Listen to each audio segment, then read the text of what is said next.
Et c'était cet ascenseur qui était toujours en panne, mais la charge des réparations était toujours pour la seule copropriété, puisqu'il n'y a jamais pu y avoir d'entente entre le privé et le public pour la gestion des copropriétés.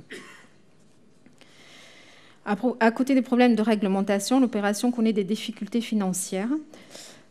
Les renvois perpétuels des dossiers pour non-conformité retardent sans cesse le début du chantier. Les travaux démarrent à Bellefontaine en 1964 par la construction des petits collectifs, puis après celle des écoles, puis celle des grands collectifs associés à la date. Alors c'est exactement l'inverse de ce que voulait faire Candilis, puisque lui, l'élément essentiel de son quartier, c'était la dalle, la structure qui parcourait la ville.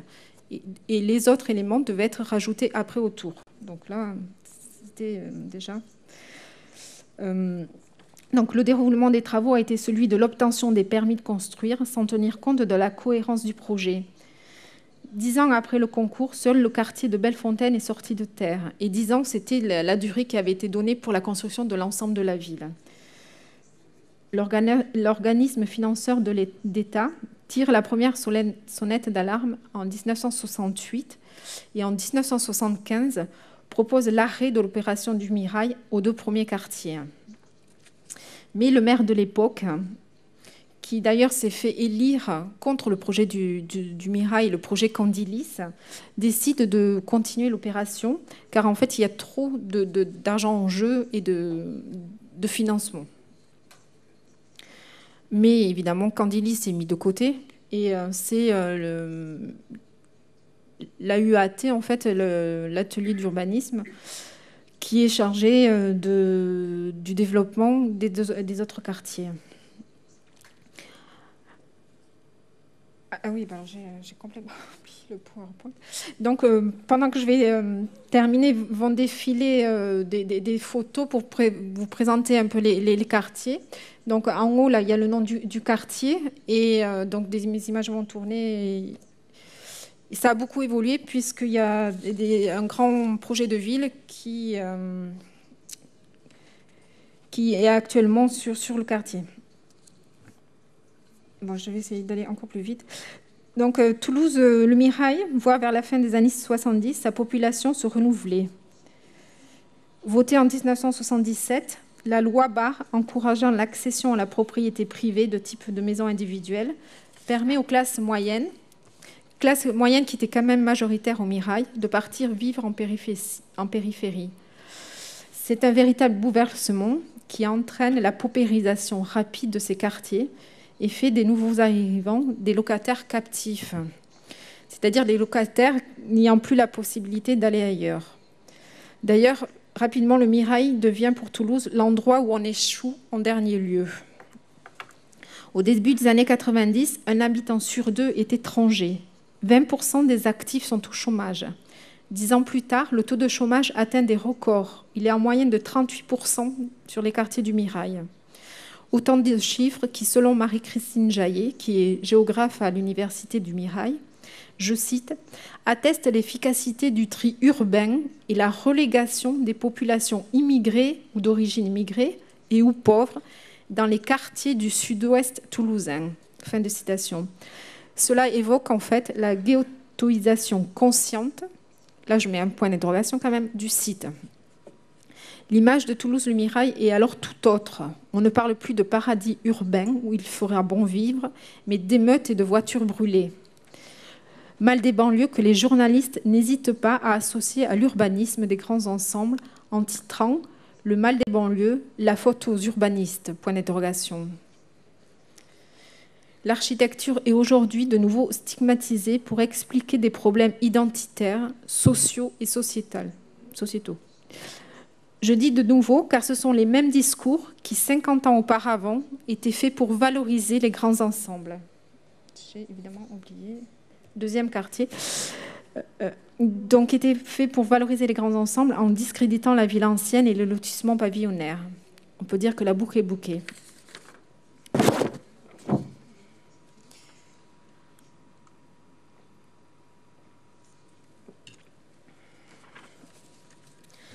Depuis la fin des années 80, le Mirail, reconnu en grande difficulté, a bénéficié des différentes politiques de la ville mises en place par les gouvernements successifs et a connu diverses campagnes de réhabilitation, de réaménagement, de requalification des espaces pour tenter d'y faire revenir les classes moyennes, mais sans succès. Intégré depuis 2002 dans un programme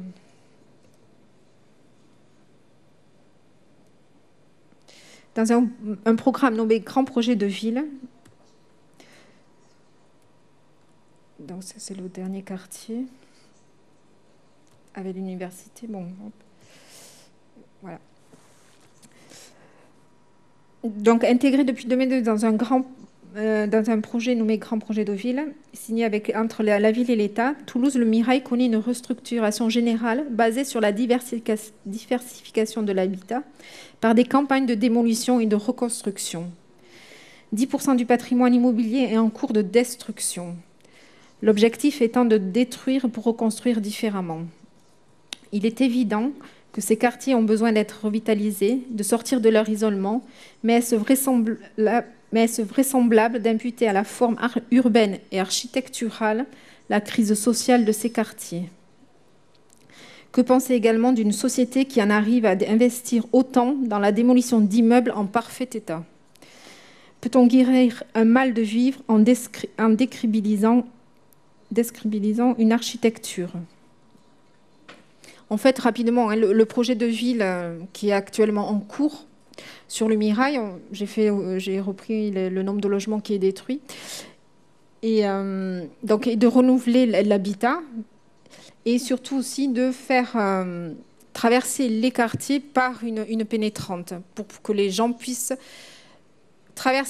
s'installer, traverser dans ces quartiers et pas les contourner comme était jusqu'à maintenant la circulation. Donc, au Mirail, les démolitions ont démarré depuis 3 ans maintenant. La presse locale rencontre régulièrement de l'opposition des habitants à voir disparaître leur immeuble et avec eux une part de leur vie. Il serait bon de se demander à qui servent réellement ces destructions. Ne sont-elles pas le reflet d'un désir des Toulousains imaginant voir disparaître en même temps que l'architecture, la mauvaise réputation du lieu et son cortège de problèmes sociaux, délinquance, exclusion, pauvreté? Je termine. Pour ma part, je pense qu'il est nécessaire que les politiques et les décideurs assimilent et acceptent cette partie de l'histoire urbaine pour avoir une vision objective de cette architecture et en même temps réhabiliter la réputation de ces quartiers serait, je pense vraiment, un premier pas vers un autre avenir. Les grands ensembles sont encore loin d'être identifiés comme pouvant appartenir au domaine du patrimoine. Aussi bien aux yeux du grand public qu'à ceux des responsables politiques. Cette architecture caractéristique des Trente Glorieuses est une architecture qui a connu toutes les qualités constructives, du plus mauvais au meilleur. Cette architecture est devenue très vite le bouc émissaire d'un mal-être sociétal, ce qu'on a appelé le mal des banlieues. Elle l'a été sûrement dans certains cas où les projets peu pensés ont été la conséquence d'aberrations architecturales, tours trop hautes, barres trop longues. Mais c'est loin d'être systématique. À Toulouse, Ampalo, qui est un autre grand ensemble de la ville, est un quartier qui, rattrapé par l'urbanisation, s'est forgé au fil des années une identité forte, où les habitants réclament avant tout plus de considération pour leur quartier de la part des Toulousains que la destruction de leur logement. Juste, je terminerai vraiment cette communication en posant une dernière question. À quand la patrimonialisation de ces grands ensembles? Merci.